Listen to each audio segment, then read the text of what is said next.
What are the pros and cons of life in Uruguay?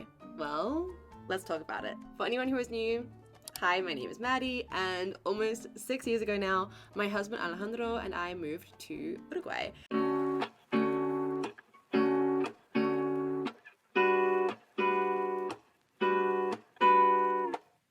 If you want to know more about why we chose Uruguay, you can go back and look at my previous videos because I have been recording and uploading content since 2020 here and over on my Instagram, TikTok, and my other YouTube account that is in Spanish, so go look at those if you want to see more.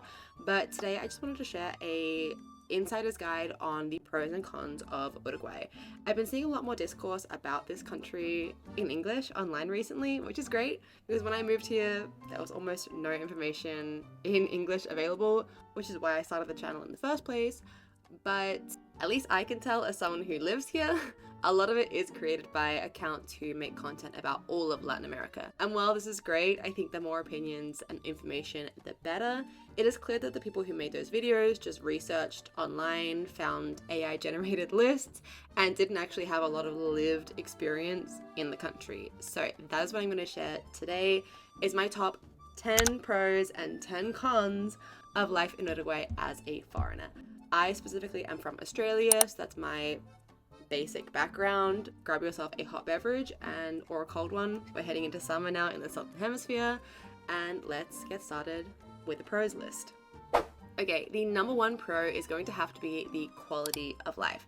Now, Uruguay constantly rates highly in the happiness indexes worldwide, as well as having a very good social equality. Now, this is talking about things like access to healthcare, education, just not having a huge disparity between the wealthiest and the poorest citizens. There is a very large middle class. Of course, you do have extremes of both ends. Things like overall safety, access to healthcare, access to higher education, all do contribute to the overall quality of life, but I will also cover more about them in later points. So let's move on to number two. Okay, number two is a little bit more controversial, but it is very important to me, and that is the progressive policies and just the overall progressiveness of Uruguay. Especially for a Latin American country, Uruguay is consistently one of the first to make changes and improvements to old, outdated rules and regulations. For example, having really early acceptance of same-sex marriage. There's access to legal and safe abortions here, recreational marijuana, really good rights for trans and LGBTQ plus peoples in general, as well as more recently, Uruguay became the first Latin American country to legalize euthanasia. That happened just in October of 2020, so very recent news as of filming this video. Even if I'm not accessing or needing all of these things, the fact that they are available for people who do want and need them is really important to me. Okay, number three is safety and security. This is of course talking about the everyday feeling of safety, the lower crime rates, as well as the stability in the government. If you look at the world as a whole right now, there are many places currently that do not have daily life walking around the streets safety and or do not have political stability. But here in Uruguay, even when the government changes, the last 12 months we did swap from a more right-wing government to a left-wing government here in Uruguay, but the day-to-day feeling was not a huge difference. Like, you don't see too many protests. It's very chill, tranquilo, and that is another point we'll get to later on, and that is a huge benefit. Okay, number four is the education system. This is something that I have not accessed and do not plan on accessing, but the education right through primary school to university level is of a really good quality and completely free. There are private options for everything from primary school all the way through to university, but the addition of that public system is something that just doesn't exist in Australia. We have public schools, but no public universities. So being able to graduate with a full master's, doctorate, PhD, and zero debt is a huge benefit. Again, this is not something I plan on utilizing right now, but thinking about the future, if I'm having kids here, being able to put them through a school that favors bilingual learning is something that is not very common in Australia, and I really respect the education system that exists here in Uruguay. Number 5 is the welcoming attitude towards foreigners. Of course, this is not talking about every single person who lives in Uruguay, but as a general feeling, most people are pretty excited when they meet a foreigner. They're happy to ask you, oh, where are you from? Why are you here? Do you like it? Blah, blah, blah. And generally, it is a very positive outlook.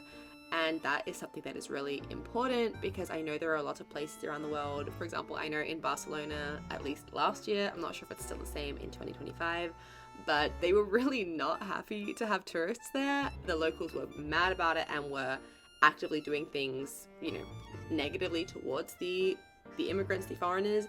So here you don't get that. Is everyone super thrilled with the immigration? No. But most people are happy to have more people coming to Uruguay. They're happy to show their country and show their culture to new people. Almost everyone I've met has been really kind and really welcoming.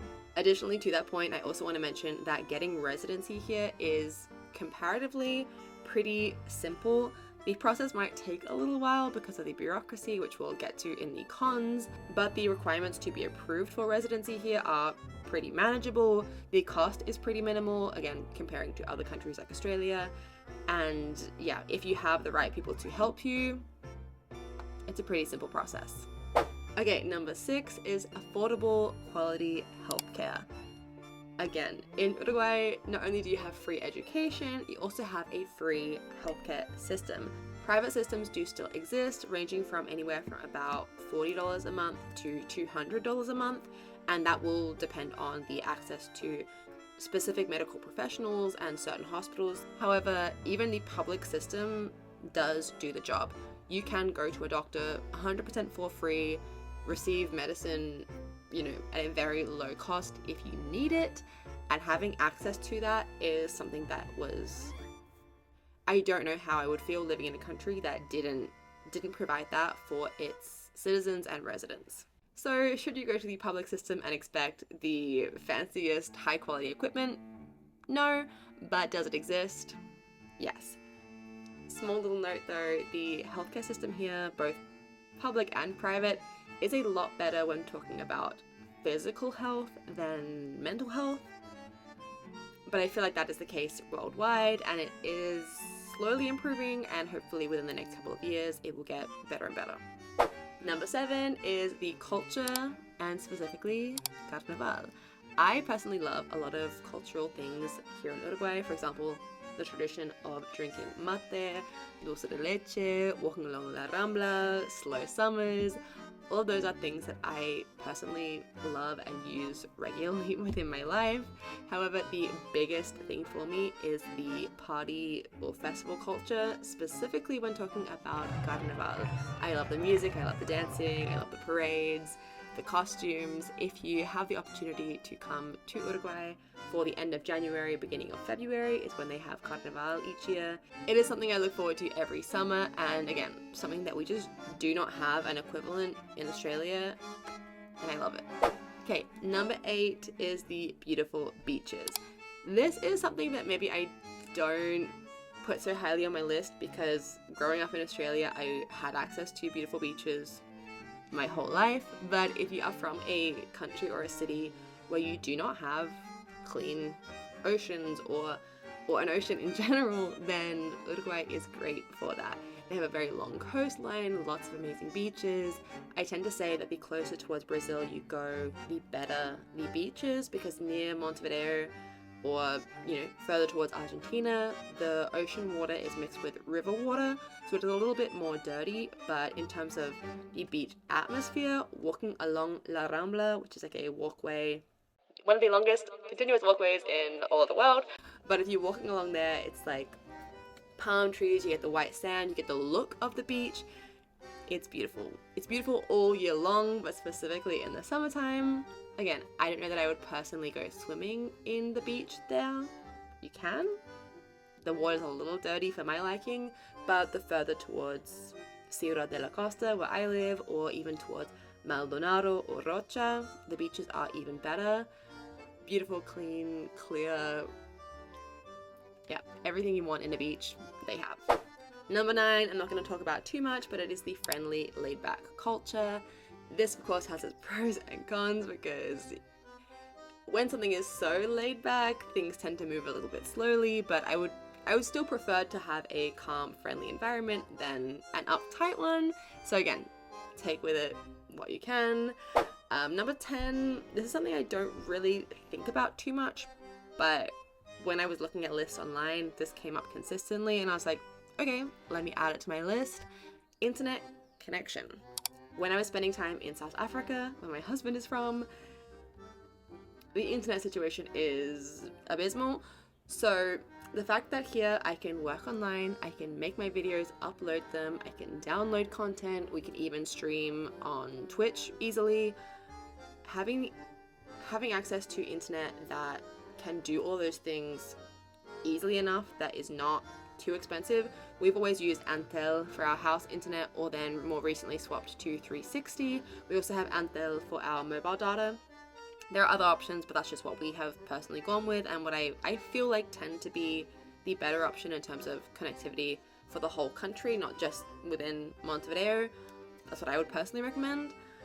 We have never had any issues, so if you, like me, work remotely, if you teach online classes, if you are required to do Zoom meetings, things like that, the internet here is good. It will do everything you need it to do. Okay, quickly before we get into some cons, I have one neutral. This was kind of on the pros and cons list, so I thought I'd just mention it briefly on its own. A neutral factor for me is the weather. The weather here in Uruguay is very mild, but you do still have 4 seasons.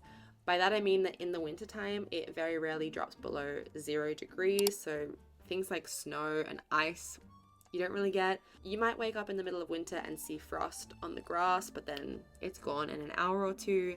And in the summer, it does get very hot. It gets up to about 35 degrees Celsius. It's like the hottest you're gonna see in the summer. More likely it's between 28 to 30 degrees all summer long, and for me, that's perfect. The cons about the weather, if you don't like humidity, that's where you might have an issue. And the wind. Uruguay, specifically Montevideo, is known for being very windy, so if that is something that's gonna bother you, then, you know, maybe have to think about that, come and experience it for a short time before you commit to living here. For me, the humidity is not really an issue. The wind can get a little annoying sometimes, but it's definitely not a deal breaker. But I did just want to briefly mention it before we get into the cons. Alright, of course, the number one con of life in Uruguay is the cost. I'm not going to spend too much time on this because there are so many videos about the cost of living here in Uruguay. If you do any research about Uruguay, you know that it's expensive compared to the Latin American standards. I am planning on making my own updated version of how much does it really cost to live in Uruguay. So if you have specific questions about certain products or services, leave them in the comments below. But just keep in mind that, yes, it really is expensive. But going on to number 2, a little bit more specifically, there are high taxes and strict import regulations. If you are used to ordering things online, having them delivered, that is sometimes possible. Things like clothes, shoes, books, you can import from other countries. You do have to pay import taxes that are pretty high, but products like makeup, skincare, vitamins, supplements, with certain ingredients, you simply cannot import them. It is illegal to do so. To find out exactly what is approved and not is quite challenging. So that is something that I was not used to, and that did impact how I live my everyday life, having to find replacements for a lot of things, local versions of brands that I was used to using, and things like that. Is it a deal breaker? Not necessarily, but it is something to keep in mind. Okay, number 3 is a limited job market, specifically if you are not a fluent Spanish speaker. There are jobs here for foreigners, but I do always say that the best way to move here is having a remote job. Jobs available for foreigners tend to be things like teaching English, working in call centers, stuff like that. So you definitely can find jobs, but the local salaries are going to be a lot lower than what you might be used to. And then when you add in the factor of the cost of life, it is just a change. You can definitely work here and afford to live, but maybe not with all the luxuries that you are used to in another country.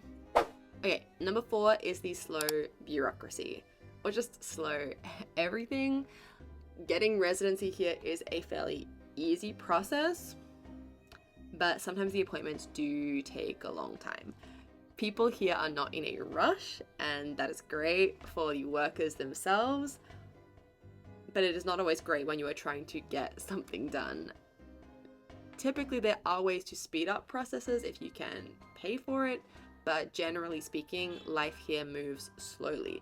This can be a pro or a con, depending on what exactly we're talking about and how quickly you need to receive your papers. Number 5 is a smaller market. This goes back to the import issue when talking about products available, but is also talking about things like entertainment. If you are used to seeing international artists play regularly, if you love live music, music festivals, things like that, most Uruguayans will just say, oh yeah, you can totally do that. You just have to go to Buenos Aires. So again, Buenos Aires is very close to Montevideo, and going there regularly is not that big of an issue for many people, but in terms of international artists or festivals coming to Uruguay, it does not happen very often. So you will have to either go to Argentina, Brazil, or Chile to access certain things. You know, if you love to travel and you have the money to do that, then it's no real issue. But if you are a little bit tighter on funds, then maybe making a trip to Buenos Aires twice a year is not an option, and you will have limited access to those kinds of entertainment things. Okay, number 6, talking about flights and travel again, is limited connectivity when talking about flights. If you're going anywhere internationally, most likely you will fly through Sao Paulo or I've flown a lot of times through Santiago in Chile. Very few places will have direct flights from Uruguay. This is not a huge issue. It would definitely not be a deal breaker for me, but if you travel a lot for work, or you just enjoy traveling a lot in general to Europe and things like that, we are pretty far south and it is a small country, so you will have to do several connections to get to where you want to go, and it will cost a little bit more money, but you'll get there eventually. Okay, number 7 is the mild, some might say bland cuisine. Very controversial topic, so I'm not going to talk about this too much. Uruguay is known for having a cuisine that is very meat heavy. If you like red meat, specifically beef, you'll probably do okay here. The foods that they do well, they do really well. So things like asados are the Uruguayan barbecue. The quality of that meat is really high. However, if you don't eat that, or you're used to more spice, more flavor, more variety, more international cuisines, the options are a lot more limited here. Okay, number 8, this is something that is not talked about very often, but does hurt my heart specifically. Talking about the environment and also the treatment of animals in Uruguay. I will say this is something that has improved a lot in the last 5 years, which is why I've added it quite low on the list.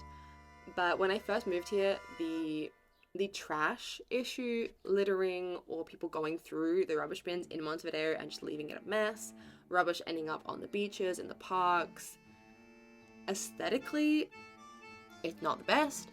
But also just in terms of taking care of the environment, it's not something I really enjoy seeing. It doesn't make me feel good.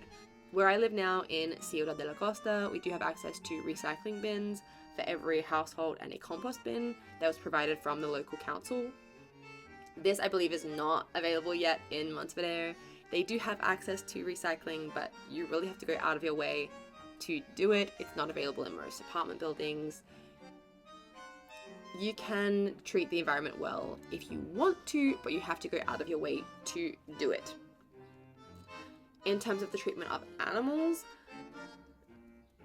the gaucho lifestyle is something that I don't necessarily support, and that is like a local cowboy vibe. But it is a big part of the culture, so I don't really touch on it too much. However, it is still possible to be walking along the street or driving in a car and see a horse-drawn cart. Not only does this still surprise me each time, it brings up a lot of issues around the safety of the animal. recently, as in a couple of days ago, I saw a video of a bad car crash that involved a horse and cart. I really don't like that.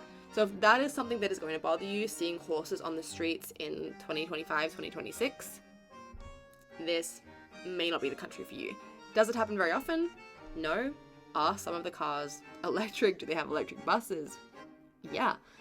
But there's still that touch of very old school transport for typically the much poorer people. So let's leave it at that and move on to my last couple points.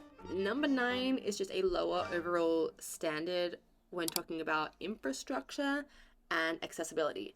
My sister is an occupational therapist, and a lot of times I will see ramps or access ramps or just driveways even, and just cringe knowing that for me, an able-bodied young person, it's no issue, but anyone who is in a wheelchair, who uses a cane, a walking frame, or for parents pushing strollers and prams around. The terrain, the broken footpaths, the missing ramps sometimes do make the city and the country in general, because I've seen this in Montevideo and in Punta del Este, Maldonado, where I live in Solimar. It's a countrywide issue. So yeah, the accessibility standards are not very high. Is this an issue for everyone? No. But will this affect certain people? Yes. Number 10 is the pace of life. Things happen slowly here. People are not in a rush. This can be a pro or it can be a con.